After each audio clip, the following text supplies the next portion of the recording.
In the previous episode, we were looking at different generations. We didn't get very far. We basically gave a summary of why we do generations the way we do them. And we were trying to answer the question, why Gen Z is different and why we need to be looking at this generation. I think this episode will fulfill the promise of the previous episode. And we're going to talk about the anxious generation, mostly in the context of Gen Z. I'm Tom Rayner. I'm joined by Jess Rayner. This is the Church Answers podcast. We talk about things very quickly in this pungent, quick podcast that is about 10 minutes long, 10 to 12 minutes long. And this Gen Z is going to be a phenomenon to look at. Jess has 3 Gen Z children. What's Colin's birthday? I can't remember the year. 2015. So she was at the end of Gen Z. Correct. You got and you can go back to the previous episode if you want to see the dates of these different generations. But we're going to talk about Gen Z specifically, although some of the comments that we have will bleed over into Generation Alpha, just simply because some of the same things are taking place with Generation Alpha as Generation Z did.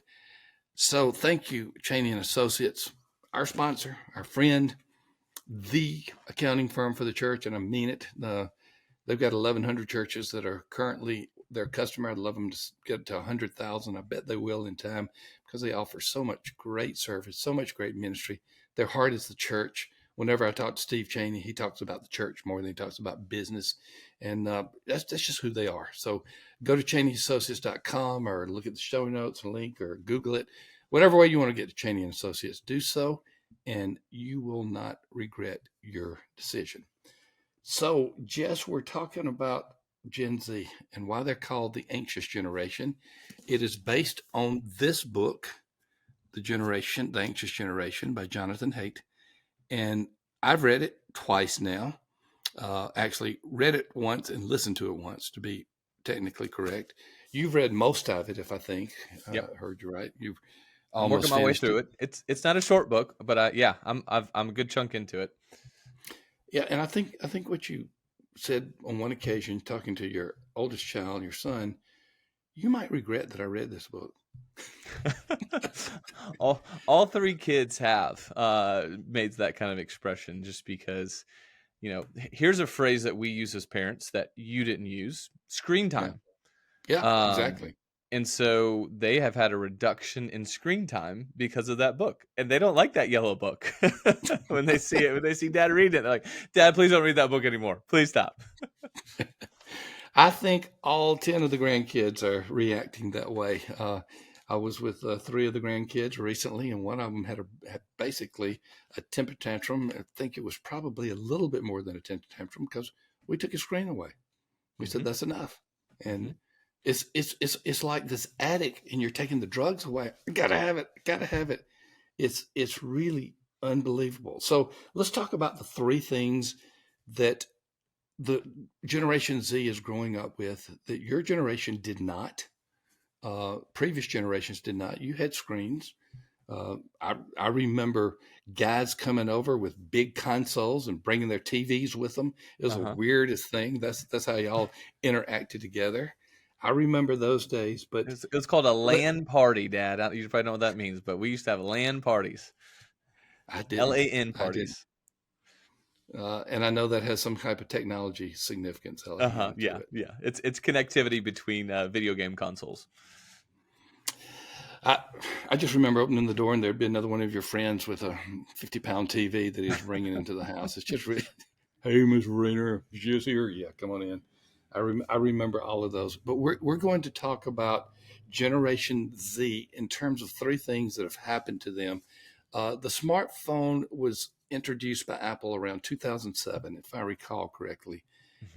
It did not get adopted by a majority of homes until about 2012. So if you start looking at Gen Z, it was available to them in their most formative years.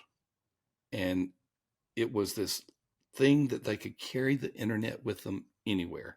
They could carry connectivity with them anywhere. They could carry social media anywhere. We'll talk about that second. But talk to me, What's Hate saying about this that is causing you stress upon my grandchildren? Yeah, it is just the speed and access to information that my kids, if they had permission, could access. Um, Mm-hmm. so even my teenager does not have access to the internet on his iPhone. We have removed it. And there's no access. It's inaccessible. And Well, this is it's hard. I need to let him come over and Google with me. he can Google on the computer at the living room dining room table. So that's Okay. where Google's available for him. So he's not deprived. He just doesn't have it with him 24/7. And so the technology and the things that are there, and when you talk about screen time, talk about video games, and you talk about just even apps on the phone, not to get to social media yet, but just general apps on the phone, even the games, right? I could go down a whole, thing with the way video games are today. When we played video games, I remember playing Contra on my NES. You beat the game. It was done. The way phones and their apps are designed, or they're designed never to be done.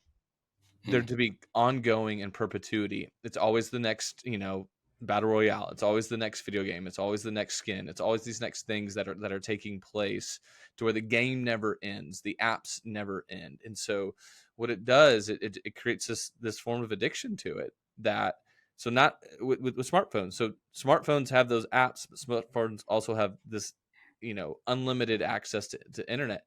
As a parent, it's like, to me, it's just alarm bells going off to where we've said no in our family. But it's formative. It What's available, it's absolutely formative for this generation. And that's why, if you look at 2012 related to Generation Z, you see an increase in depression, you see an Hmm. increase in anxiety, which are self-reported, but you also see a rapid increase in self-harm reported by emergency rooms, and you see an increase in, unfortunately, suicide and among and this and I think generation. that's connected more towards social media than the smartphone.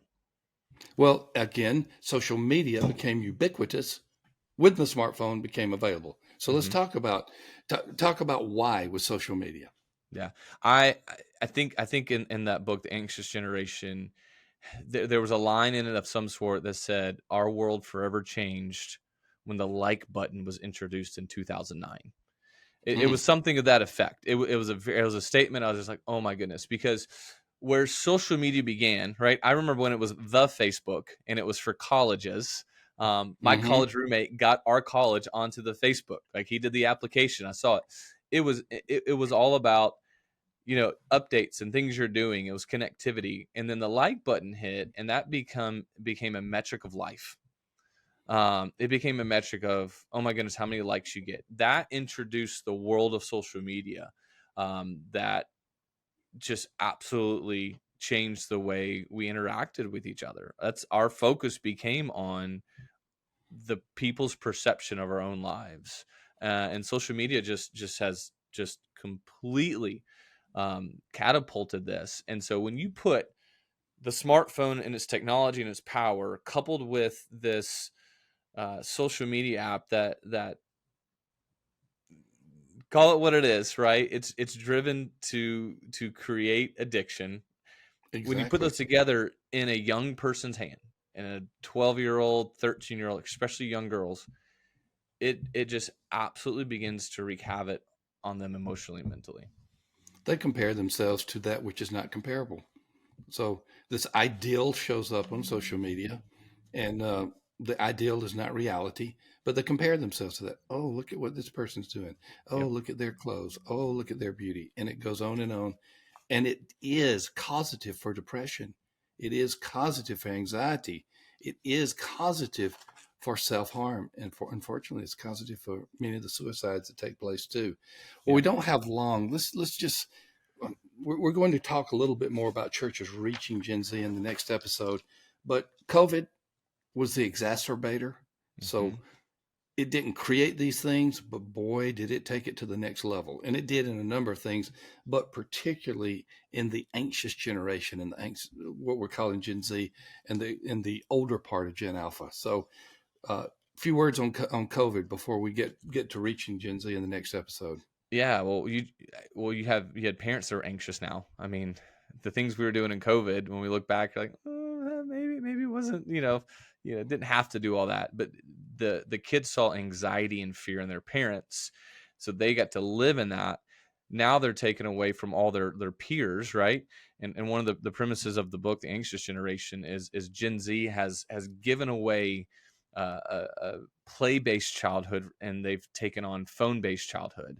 Well, now COVID hit, and for parents, they wanted their kids to stay connected, and so they gave them the devices and everything to stay connected, which now you have the anxiety fueled with the social media, with the smartphone.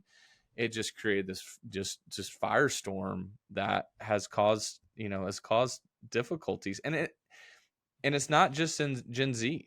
I mean, I'll be the first to admit, I've walked through some anxiety, and one of the things I decided to do was take away all social media. I've been off social media for 3 or 4 years, and because of that, it's a lot easier when I tell my kids, you're not going to be getting social media until you turn 18, and I'm going to let you make that decision. I've made my decision as an adult not to do it.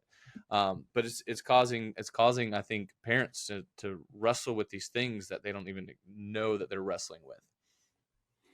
There's so much I want to talk about. Not enough time. I know I Hey, could keep going on this one too. keep the Anxious Generation book in mind if you have not read it.